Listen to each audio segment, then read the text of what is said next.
Hola nuevamente, vamos a continuar con esta segunda clase, en esta segunda parte. Hemos decidido cortar el video, hacerlo un poco más breve, con el propósito de que la subida en YouTube sea más rápida y podamos avanzar en este proceso de incorporar estos recursos a nuestra plataforma. Eh, Comentamos en la clase anterior de qué manera la filosofía de la época se encuentra expresada en la filosofía educativa de un estado determinado. Y señalábamos también cómo es que en esta filosofía educativa que se encuentra detrás de los proyectos educativos se reflejan de la misma manera como lo hacen en la filosofía de la época los intereses de las diversas colectividades, grupos sociales, clases sociales, que plasman en esta filosofía de la época y en consecuencia en estos proyectos educativos sus intereses. Desde luego, dadas las relaciones de poder, existen clases sociales que dominan y en ese sentido sus ideas, sus nociones, su aporte a la filosofía de la época, su aporte al proyecto educativo resulta el aporte dominante, lo que caracteriza en un momento determinado a una filosofía educativa, a un proyecto educativo. No obstante lo anterior, señalábamos también que la presencia de todos estos factores le dan a la filosofía de la época, a la filosofía de la educación en consecuencia y al proyecto educativo una característica ambivalente, de tal suerte que sería un error llegar a la conclusión de que en virtud de que una determinada clase social ejerce el dominio en una sociedad determinada, son única y exclusivamente los intereses de esta clase los que se ven reflejados en un proyecto educativo. También los intereses, también las aspiraciones de las clases subordinadas se manifiestan, si bien con menor fuerza, en estos proyectos educativos. Y esto abre la posibilidad de que la filosofía de la época, la filosofía educativa y los proyectos educativos tengan una situación en la que su desarrollo futuro puede darse en un sentido o en otro. ¿A qué me refiero en particular? Bueno, aquí quiero referirme a que si los aspectos predominantes en un proyecto educativo son los de la clase dominante, podríamos pensar lógicamente que ese proyecto educativo tiende a la reproducción de las relaciones sociales existentes. Sin embargo, podríamos cometer el error de pensar entonces que ese proyecto educativo no tiene remedio, cuando la existencia en él de esas expresiones de los intereses de las clases subordinadas abren la puerta también para que a partir de la crítica este proyecto educativo se oriente hacia la transformación. Entonces, la posibilidad, la alternativa entre reproducción de las relaciones sociales y transformación de las relaciones sociales es un hecho que se encuentra presente, son aspectos que se encuentran en tensión y que permiten, a partir de los proyectos educativos existentes, realizar una práctica que, lejos de llevar a la reproducción, se oriente, en todo caso, hacia la transformación de las relaciones sociales en una sociedad determinada. Este aspecto es muy importante desde el punto de vista de la pedagogía crítica, porque si bien es cierto, partimos de la idea en el análisis crítico que hacemos de los sistemas educativos de nuestros países, partimos de la idea de que estos proyectos educativos tienen como propósito fundamental la reproducción de las relaciones sociales existentes, la existencia en ella de elementos de filosofías transformadoras, es decir, aquellas que expresan los intereses de las clases subordinadas en esa lucha por conquistar la hegemonía de la sociedad, introducen en estos proyectos educativos elementos que pueden ser utilizados en una actividad pedagógica transformadora, en una actividad pedagógica crítica orientada hacia la transformación social. Estos elementos de la filosofía educativa que constituyen filosofías transformadoras, elementos de una filosofía transformadora, la doctora Yuren Camarena le llama filosofías praxeológicas. Entonces, vamos a entender por una filosofía praxeológica aquella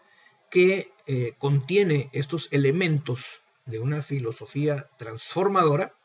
y que, de ser desarrollados, pueden llevar a un proyecto educativo, a una filosofía de la educación, a actividades que vayan orientadas no a la reproducción social, sino a la transformación.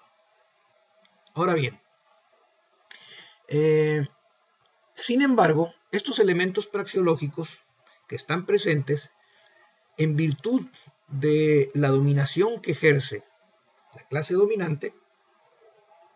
se encuentran mediatizados y se encuentran subordinados, por decirlo de alguna manera, ocultos detrás de los elementos contemplativos propios de las filosofías conservadoras. Entonces, la existencia por sí de los elementos praxeológicos de ninguna manera garantiza que el proyecto educativo se oriente hacia la transformación. Es ahí donde entra la labor, la acción de los docentes críticos para que, tomando estos elementos praxeológicos, estos elementos de las filosofías transformadoras,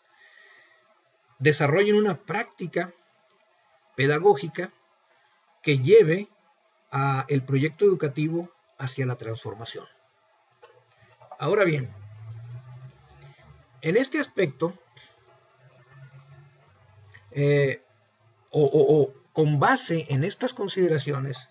es con lo que la pedagogía crítica fundamenta que la escuela en el sistema, en la sociedad actual, en la sociedad capitalista, si bien es cierto, es considerada como un aparato de dominación ideológica, también es concebida como un escenario en donde se confrontan los intereses de las diversas clases sociales, en donde se da o se libra una lucha por la dominación ideológica, una lucha por la dominación de las conciencias.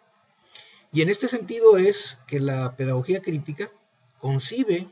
a la escuela y la acción del docente crítico como elementos fundamentales en un proyecto de gran calado hacia la transformación social. Entonces, si bien es cierto que la filosofía de la educación está estrechamente vinculada a ciertas condiciones históricas, a cierto nivel de la lucha por la hegemonía en una sociedad determinada y en donde existen intereses dominantes, hegemónicos,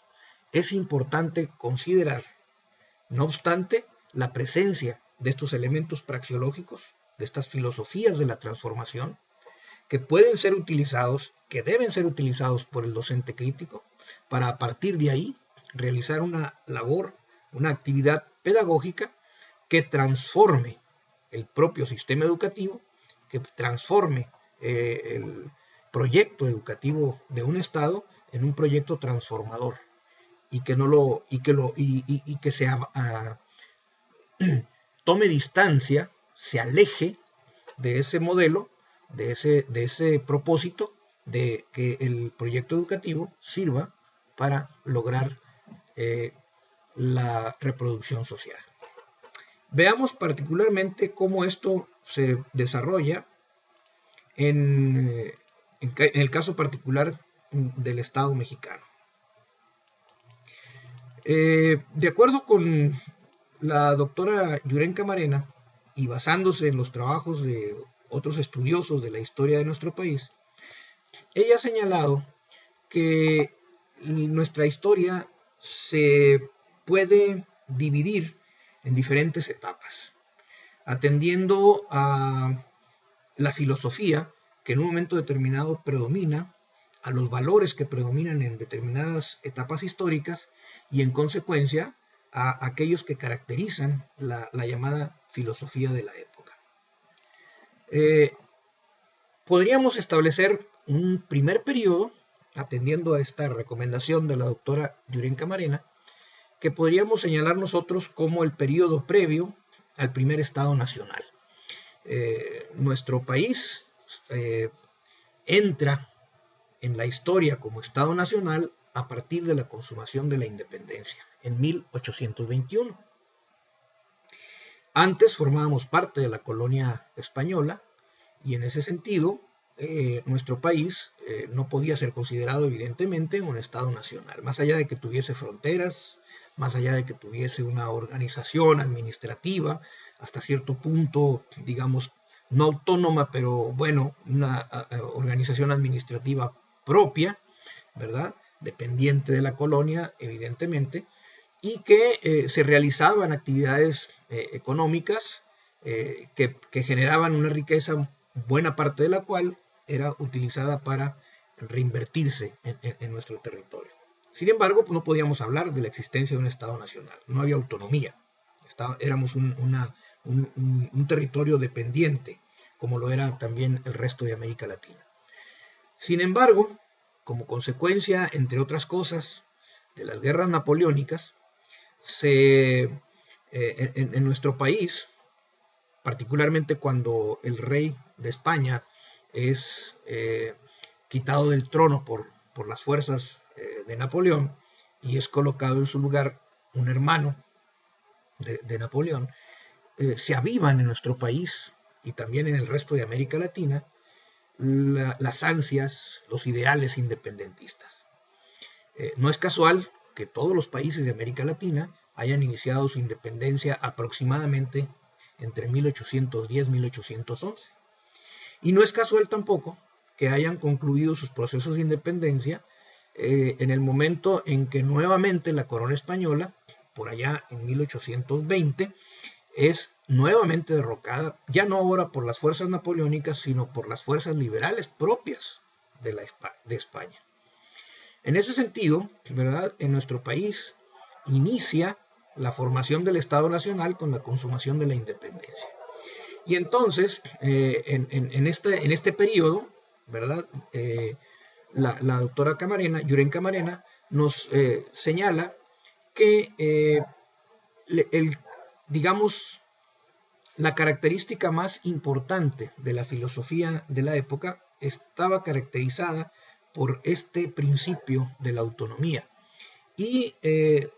esta filosofía de la época abrevaba fundamentalmente del positivismo, toda vez que en este periodo en el que nuestro país se estaba luchando por darle forma a la nación, a la naciente nación, había, digamos que triunfó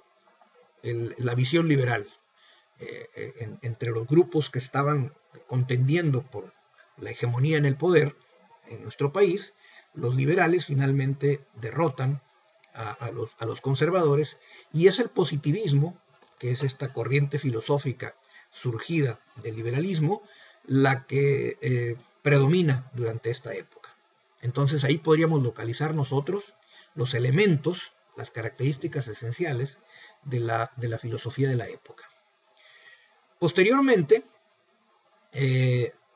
aquí estamos hablando del primer Estado nacional, porque ese Estado evolucionó y a principios del siglo XX sufre una transformación radical. Hay un movimiento conocido como la Revolución Mexicana, que es una conmoción social, una guerra civil, una lucha de grandes proporciones,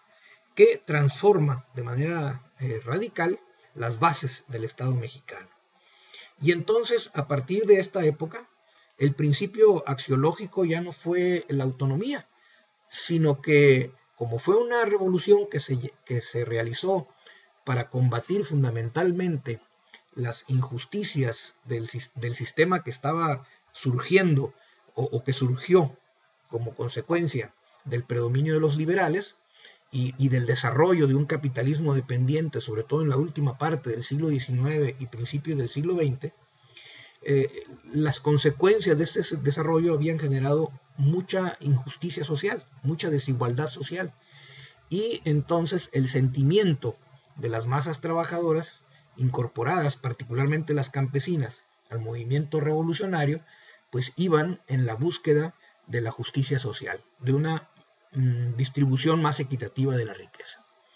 En ese sentido es el principio de la justicia social el que prevalece. Y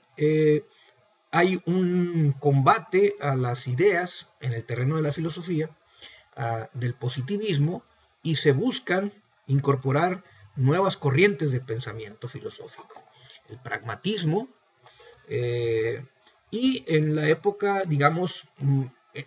que tiene la expresión más radical de la Revolución Mexicana, que es el periodo de Lázaro Cárdenas, tenemos ahí que este principio de la justicia social se asocia con ideas como la lucha por una sociedad sin clases, la lucha de una democracia de los trabajadores y la filosofía de la época digamos que adquiere una característica muy específica en donde este criterio axiológico de la justicia social se lleva, digamos que, a extremos que la revolución en sus inicios no había considerado, por lo menos no de manera hegemónica, no de manera dominante. En este sentido, pues, tenemos que también, posteriormente, ya en este segundo Estado Nacional, a partir de 1940, hay un giro en la dirección seguida por el Estado Nacional en materia de desarrollo económico y político. El proyecto cardenista, que tenía el propósito de construir en México una democracia de los trabajadores con justicia social, se había nacionalizado el petróleo, se había entregado la tierra a los campesinos, una parte muy importante de la población rural en nuestro país fue dotada de tierras, una distribución de la riqueza muy importante, y en torno a estos aspectos se trataba de dar vida a un proyecto de desarrollo económico independiente. No obstante, después de que Lázaro Cárdenas deja el poder, en esta coyuntura de la Segunda Guerra Mundial, nuestro gobierno, el gobierno de México, decide cambiar el rumbo del país, abandonar el proyecto cardenista, que Adolfo Gili llama la utopía del cardenismo, la utopía mexicana del cardenismo, y toma la determinación de vincular el desarrollo de nuestro país definitivamente con un modelo capitalista. Y aprovechando la coyuntura de la Segunda Guerra Mundial, se propone propiciar la industrialización de nuestro país, tomando como punto de partida la sustitución de las importaciones que antes se hacían de los países industrializados y que en ese momento ya no era posible seguir haciendo porque los países industrializados involucrados en la Segunda Guerra Mundial tenían toda su planta productiva concentrada en los esfuerzos bélicos. En ese sentido, pues, en México se inicia un proceso de industrialización con todo el respaldo del Estado que da origen a una burguesía, ya no una burguesía terrateniente vinculada a los negocios agrarios, sino una burguesía industrial. Es este periodo en el que México crece a tasas promedio anual de entre el 6 y el 7%, que se da una transformación muy importante de la estratificación social mexicana, porque la clase media, en opinión de algunos autores, pasa de un 17 a más de un 30%, en donde la clase empobrecida pasa de un 90 a un 60% o menos del 60%, y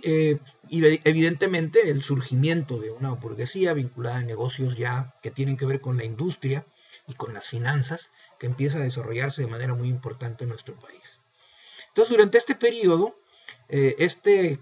criterio axiológico de la justicia social adopta una nueva cara. Entonces ya el gobierno abandona el discurso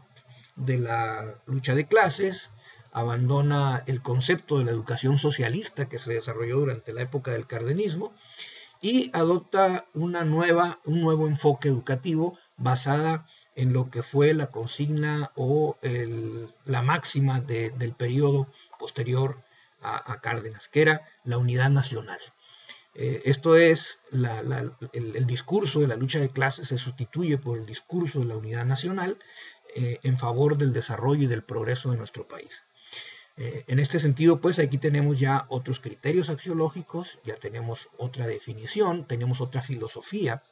¿verdad? De la época y otra filosofía que se encuentra detrás de los proyectos educativos. Bien, para finalizar este breve comentario, quisiera yo nada más comentar cómo es que después de la revolución, un poco para ilustrar esta situación, el artículo que tiene que ver precisamente con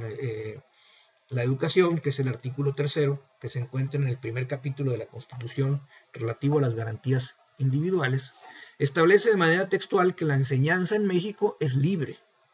pero será laica, la que se dé en los establecimientos oficiales de educación. Aquí ya define claramente que el Estado, ¿verdad?, se inclina, se define por una educación que no tiene que ver con la religión, una educación laica. Lo mismo dice que la enseñanza primaria, elemental y superior que se imparta en los establecimientos particulares. Es decir, ya también la enseñanza primaria y elemental que se imparte en establecimientos particulares deberá ser laica. Por lo tanto, continúa el artículo, ¿verdad?, ninguna corporación religiosa ni ministro de algún culto podrá establecer o dirigir escuelas de instrucción primaria. Las escuelas primarias particulares, dice, solo podrán establecerse sujetándose a la vigilancia oficial. Y finalmente dice, en las reformas oficiales se impartirá, en los establecimientos oficiales, perdón, se impartirá gratuitamente la enseñanza primaria. ¿Qué tenemos aquí entonces? La definición de la educación mexicana como una educación laica, una educación pública, principalmente pública, y además gratuita. Bien, aquí podemos ver cómo efectivamente la educación, con base en esta filosofía de la época, que estaba presidida por el principio de la justicia social, que es la educación o la filosofía que surge después de la revolución, establece a la educación como una educación que es para todo el pueblo, que será gratuita, que va a liberar al pueblo de creencias dogmáticas, fanatismos, y que le proporcionará los elementos para que pueda desarrollar sus actividades en la economía nacional y poder obtener una posición económica o de bienestar social. La educación como un elemento de movilidad social. Entonces, aquí podemos ver cómo el proyecto, en el caso específico de México,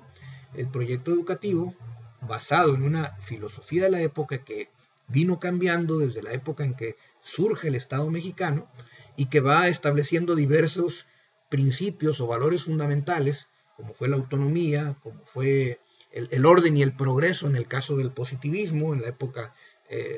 prácticamente de finales del siglo XIX, particularmente durante el porfirismo, y a partir de la revolución, el principio fundamental de la justicia social, que se encuentran ahí, ¿verdad?, detrás de esas filosofías de las épocas y también detrás de los proyectos educativos en cada momento. Bien, para efectos del trabajo de esta semana, les comentaba yo en la sesión anterior que recomendaba la lectura de los primeros capítulos del texto de Fernando Solana, y particularmente los siguientes. Son 115 páginas, está un poco extenso, pero bueno, es un doctorado. Es Orígenes de la Educación Pública en México, sería el primer título que habría que leer. Son ensayos, este libro de Fernando Solana es una recopilación de ensayos. El primero sería los orígenes de la educación política, de la educación pública en México. El segundo texto sería el Porfiriato, la primera etapa, que habla de toda esta educación, digamos, sustentada en la filosofía del positivismo. Y también el texto que se llama Justo Sierra y la obra educativa del Porfiriato, que trata ya de la segunda etapa, que ya es propiamente en el siglo XX, en los inicios del siglo XX, durante el gobierno de Porfirio Díaz. Entonces sería la lectura de estos tres textos, reforzada con la lectura que hicimos la semana pasada de la antología, ¿verdad? De este capítulo 2 de la obra de la doctora Yuren Camarena. Y les voy a pedir, igualmente que en la ocasión anterior, que realicen un breve escrito de unas 2-3 cuartillas máximo, en la que plasmen ustedes sus reflexiones, sus consideraciones en relación a cómo se fue conformando, cómo fue desarrollándose en el Estado mexicano la educación, el origen de la educación pública y cómo se materializó ya en el Estado nacional consolidado, digamos, que fue el caso de Porfirio Díaz. En la siguiente clase abordaremos las características de la educación en México a partir de la Revolución. Para quienes no son mexicanos, para nuestros amigos de Colombia, de Chile, les vamos a pedir que hagan un esfuerzo de realizar un trabajo en esta misma dirección, un poco tratando de establecer cuáles son los periodos que pudiesen identificarse en sus países en este proceso de formación del Estado Nacional, tratar de determinar cuáles son los elementos que caracterizan a la filosofía de la época en cada periodo y en consecuencia tratar de encontrar en los proyectos educativos de esa época cuáles son los criterios axiológicos, es decir, los valores fundamentales que se encuentran detrás del proyecto educativo. Va a ser muy interesante para quienes vivimos en México conocer esto, ¿verdad?, de otros países, como ustedes están conociendo a partir de estas obras que estamos compartiendo con ustedes, la de Fernando Solana y la de Yuren Camarena, cuál ha sido la evolución de los proyectos educativos en nuestro país. Bueno, pues con esto terminaríamos la segunda clase. Allí en la plataforma encontrarán ustedes algunas presentaciones que les pueden auxiliar en la comprensión de estos temas. Y hay que recurrir al texto que está ahí en la primera parte del curso, al texto de Fernando Solana, para apoyarse en su trabajo. Bien, pues les deseo una semana de intenso trabajo en el doctorado y espero que envíen, que suban a la plataforma los trabajos correspondientes a esta semana. Muchas gracias y nos vemos en la siguiente clase. Hasta luego.